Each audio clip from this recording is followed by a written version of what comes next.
Hi Libra, how are you? Whew. So we're coming into some really powerful energies. I mean, the energies are always powerful. Energy is powerful. You are powerful. I'm MJ. I'm the founder of I UNPLUG. I'm an online coach, speaker, author, all that jazz.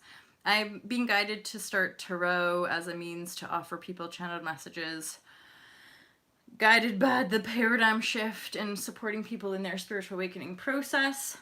I had spontaneous spiritual awakenings when I was 19, which is almost 20 years ago, and I've been on this intuitively guided path ever since. Part of publishing the book was really to assist, in particular, highly sensitive empaths to claim their power back. I call it their divine spark, and to claim their star power. So your star power is you attuning to your energy and breaking free from any disempowered relationships, thought patterns, or what have you. So I work a lot with empaths, and now the tarot is just another way to offer people, access to spirit, you could say, because not everyone lives like a quote unquote spiritual life, as it were. Not everyone meditates every day and practices yoga and super sensitive and in tune with the invisible realms, beyond the veil, that intuitive aspect, infinite intelligence. So Libra, this reading is for you. I really have an affinity to the Libra energy, and I appreciate Libras, really. They offer balance, and, well, of course, any of us do. Hey, Isabella, I figured you might be here. I look forward to offering you this general Libra reading. Again, you may or may not resonate, right? I am not really in any way a traditionalist. I'm somebody that's really pure living intuition. So, it's just trusting in the Holy Spirit. But the cards, what I find really magical about the cards is just how they help to hone a message. And especially with somebody that has empathic wounds like people pleasing, I find the cards are really helpful to really hone in on the polarity of intuitive messages rather than just focusing on like the fluffy, light, feel good stuff. Let's be honest, life is intense, and sometimes we have like deep healing and profound out of our control shit that's going on. And increasingly with law of attraction and a kind of YouTube and technology, I think it's important for those of us that feel clear and guided by spirit in this very pure and loving way to speak out, reach out, and speak up, as challenging as it is.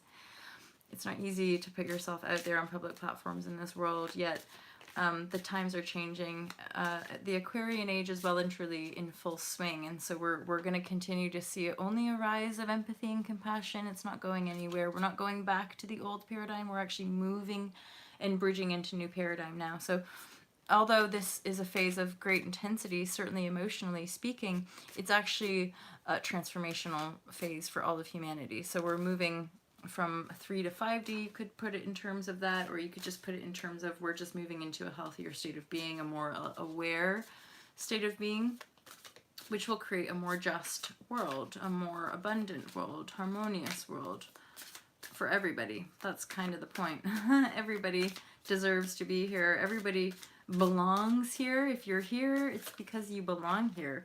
And living in a system that forces us to compromise our integrity and live solely in the mind is not actually serving our personal lives, and it's not serving the collective. So a paradigm shift or global paradigm shift is actually moving us energetically, transforming us from a perspective of fear and separation into love and unity. So often the cards are just very reflective of whatever the intuitive messages are that are coming through.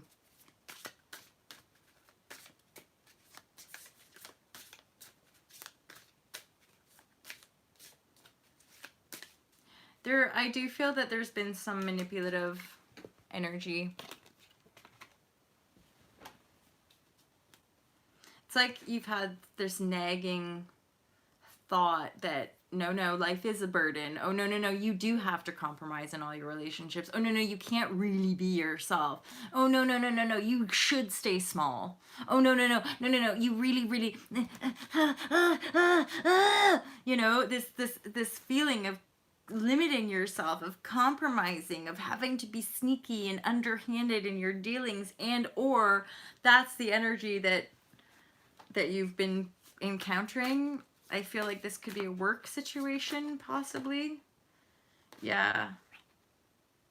So I'm honing in now on this being a bit of a work situation, and you're dealing, yeah, and this would make sense with the paradigm shift as well. Hi, Elliot. So this card has come up, and it has to do with the way the mind, often disconnected from the heart, creates a double personality. So it's like we're having to pretend to be this on one side of our lives, but we've actually got this going on the other side of lives. And look at the person in between. It's ripping them apart. So this mental confusion, this idea that you have to compromise yourself to fit into the world, is breaking you, basically. So something's got to give, and it does give, because we have the change. The tides are returning. The wheels of fortune are moving in your favor. How did you get there? Well, it would appear that a portion of you certainly went within. So this, again, this is a little bit of either past energy or overcoming the obstacle energy, or this is advice. Hi, if you're in this, you need to go within to invoke the change, to bring about the change. This isn't serving you. This feeling of stretch, this feeling of putting masks on, this feeling of having to compromise, and like, you know, any of us that are having to play all these different sides eventually are going to get to this, are eventually going to get to this point where we literally can't hold on to both. So you have to make a choice. Go within. Certainly don't make a choice while you're in this state of being. Don't make a choice while you're here. How do I choose? Don't choose anything. Just drop within first. Then feel into the wheel of fortune. Feel into how the energies are actually moving, and be very, very present with your ability to have a deeper understanding of why these cycles are appearing in your life. From a place of deeper understanding, as you've gone within, you are going to bring about the change. So what kind of change have we got coming in for Libra? What kind of changes do we have coming in for the Libra? The sun is coming up, you guys. Over here in merry, merry England, the sun is coming up. It's actually been coming up for a couple of hours, but I'm seeing it peek through the window now. Peeking through the window blind.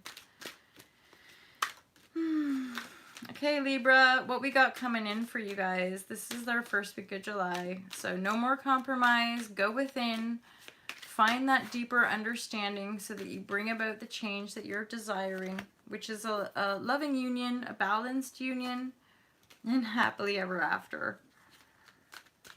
Is there any more advice for those cards?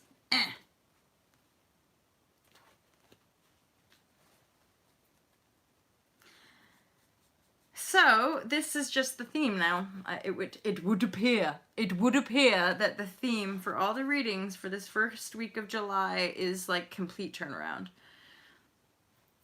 How many have I done? 1, 2, 3, 4, 5, 6, 7. So we're halfway through the readings, and almost all of them have had some sort of theme of like major overcoming. I just did, I think, Leo.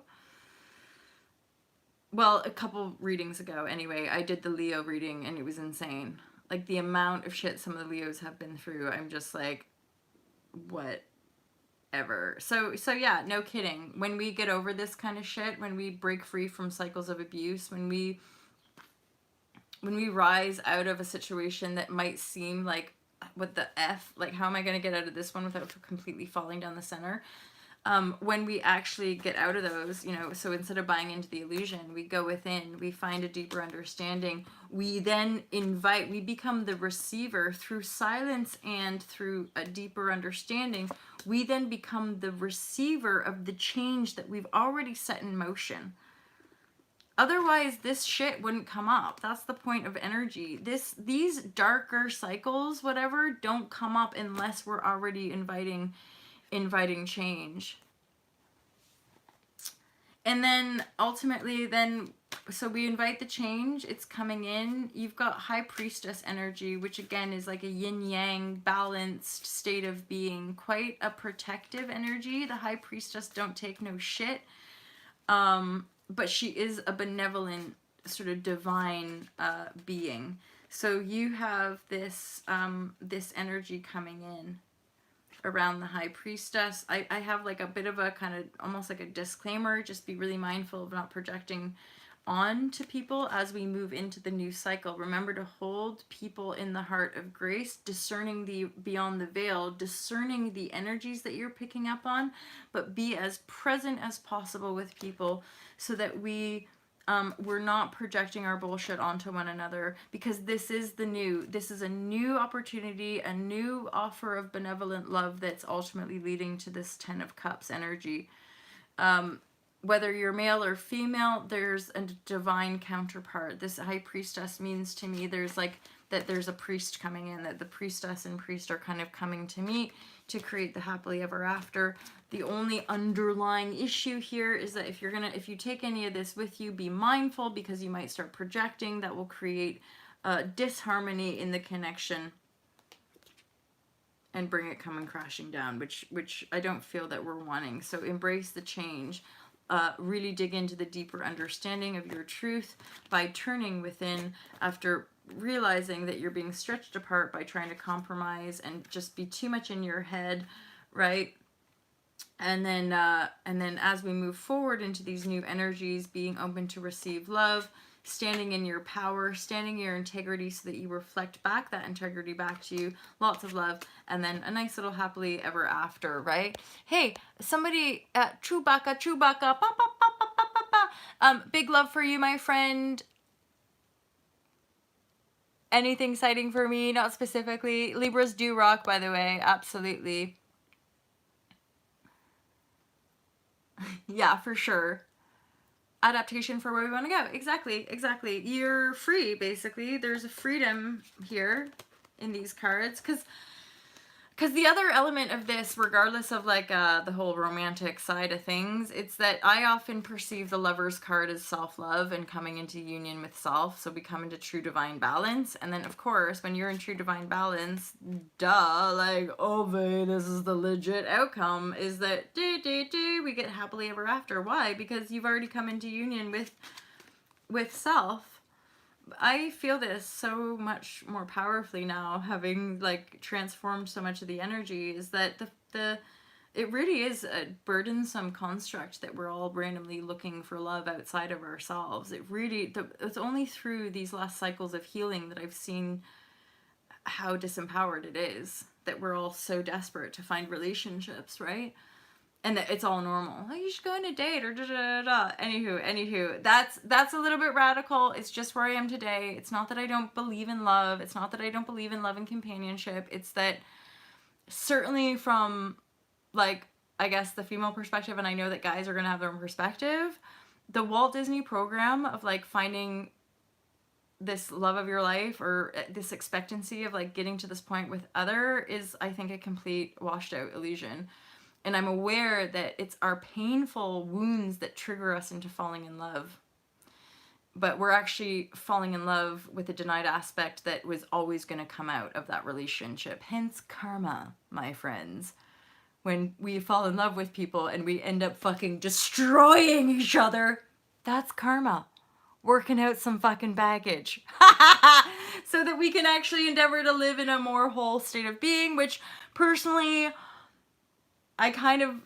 it's all a little bit surreal, but that's just how it feels. I'm just somebody who's aware that like I'm joyful in myself, that I love myself, that I got this, that it's all good, and that people come into our lives and they leave our lives, but ultimately we're all in unity with the self. So, you know, we don't need to try to possess one another. At the same time, you know, snuggles and intimacy is also fun. So, you know, you catch my drift. And having a sacred union for that expression is ultimately also desired. Anywho, why am I talking about this? I don't know. But you guys, Libra, Libra. Libra, Libra, Libra, Libra, Libra, Libra, Libra, Libra. You guys are awesome. I love you. Remember, don't compromise yourself. Break free. Go within. Trust the change is coming. And that union is yours. Union and happily ever after. Happily ever after. It's just right there for us, right? Love you guys. Have a great day. Peace out. More flow, lovers.